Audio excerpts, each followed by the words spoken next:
Hai Syaira, di sini aku mau nanya-nanya kamu soal tentang Ansekom. Pertanyaan pertama, apa sih tujuan utama dari program-program yang dijalankan dari Ansekom ini? Tujuannya yaitu Ansekom ini bisa menjalin hubungan antar sekolah juga, dan Ansekom ini bisa meningkatkan kemampuan yang dimiliki masing-masing siswa di sekolah-sekolah.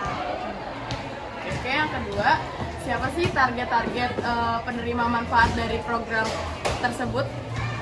Ansekom ini boleh buat semua sekolah, khususnya di tingkat SMP. Oke, lanjut pertanyaan ketiga, bagaimana sih cara Ansekom mengukur keberhasilan dari program-programnya? Ya, yang pastinya satu bulan sebelum Ansekom harus dipersiapkan gitu. Guru-guru di sekolah ini harus mempersiapkan siswa-siswanya untuk kerja dengan baik, keras, dan tidak ada kesalahan satu sekali. Oke, lanjut. Apa sih tantangan terbesar yang menurut kakak yang dialami anak-anak Ansekom selama acara Ansekom? Menurut saya sih kalau cuaca hujan, pertandingan itu harus diselesaikan, dan kalau misalnya hujannya tetap terus tidak berhenti, otomatis jadwal harus dimundurkan ke hari esoknya, dan itu akan membuat kita susah. Dan pertanyaan yang terakhir, apa sih yang memotivasikan kamu di acara Ansekom ini? Sebenarnya aku kan tugasnya di table ya, dan aku dari dulu emang suka kerja di table karena aku suka menghitung kayak timer gitu, mencet-mencet timer, dan aku suka ngomong juga, dan aku juga suka berkenalan juga dengan orang table, jadi aku emang agak semangat. Terima kasih ya Syaira, kamu sudah mau meluangkan waktu.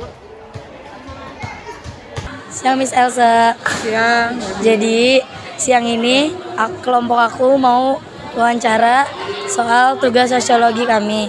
Jadi pertanyaan pertama, bagaimana Ansekom berkolaborasi dengan organisasi lain? Ya, oke. Nah, terselenggaranya Ansekom ini memang tidak bisa sendirian ya. Jadi banyak lembaga-lembaga atau organisasi yang ikut serta membantu kita. Nah, lembaga yang ikut serta membantu kita itu adalah lembaga ekonomi juga, tapi dalam bentuk perusahaan. Misalnya seperti di sana ada Sari Roti gitu ya. Di sana ada Hop Hop. Terus kalau kita lihat di situ, nah kita lebih jelas di situ ya. Nah semuanya itu adalah lembaga ekonomi yang membantu kita. Jadi Ansekom ini sendiri sebenarnya selain sebagai lembaga ekonomi, ya Ansekom ini merupakan juga sebagai lembaga sosial begitu ya. Jadi ada koordinasi antar lembaga sehingga membuat Ansekom ini bisa berlangsung dengan sukses. Apa harapan Miss Elsa dalam lembaga ini untuk 5 tahun ke depan? Ya, untuk 5 tahun ke depan saya sih berharap lembaga ini yaitu Ansekom ya bisa semakin berkembang lagi, acara-acaranya lebih kreatif ya. Kegiatan kewirausahaan bazarnya juga mungkin minumannya, makanannya, produk-produk yang dijual lebih kreatif lagi. Mungkin bisa jadi produk itu buatan murid-murid semuanya begitu. Lanjut ke pertanyaan ketiga, Miss. Seberapa penting kerjasama dengan lembaga lain dalam acara Ansekom ini? Ya. Oke.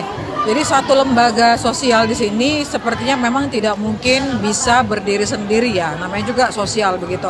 Jadi memang membutuhkan lembaga-lembaga yang lain. Nah di sini Ansekom itu sendiri bekerja sama dengan para sponsor. Jadi kalau sponsor di sini termasuk kepada namanya lembaga ekonomi dalam bentuk perusahaan yang menyediakan berbagai produk yang mereka titipkan di sini untuk kita jual, sehingga kita mendapatkan tambahan dana untuk mendanai acara ini. Lanjut ke pertanyaan keempat, Miss. Apa inovasi atau perubahan yang ingin Miss Elsa bawa ke acara Ansekom selanjutnya? Ya, karena saya ada di kegiatan bazar ya. Berikutnya sih saya pengen itu semua yang mengelola bazar di sini, termasuk makanan-makanannya itu, saya berharap sih bisa murid-murid. Tetapi memang ini membutuhkan waktu proses untuk berlatih lagi di kelas begitu. Jadi saya berharap mereka bisa menjadi para para expert di bidang kuliner lah gitu walaupun masih usia muda. Miss, apa langkah yang diambil untuk meminimalisir resiko dalam acara Ansekom? Ya, untuk meminimalisasi resiko itu yang paling utama itu adalah memang membuat perencanaan yang baik gitu. Jadi jangan dadakan. Jauh-jauh hari begitu harus dibuat planningnya bagaimana sehingga bisa mendapatkan pendanaan yang lebih baik lagi dan acaranya bisa direncanakan dengan lebih kreatif lagi begitu. Jadi membutuhkan planning yang baik begitu. Jadi jangan dadakan gitu ya. Misalnya membutuhkan 1 tahun untuk persiapan juga boleh. Jangan 1 bulan begitu seperti selama ini atau 2 bulan, 3 bulan begitu. Oke, thank you Mia sudah mau meluangkan waktunya untuk diwawancarai oleh kelompok kita.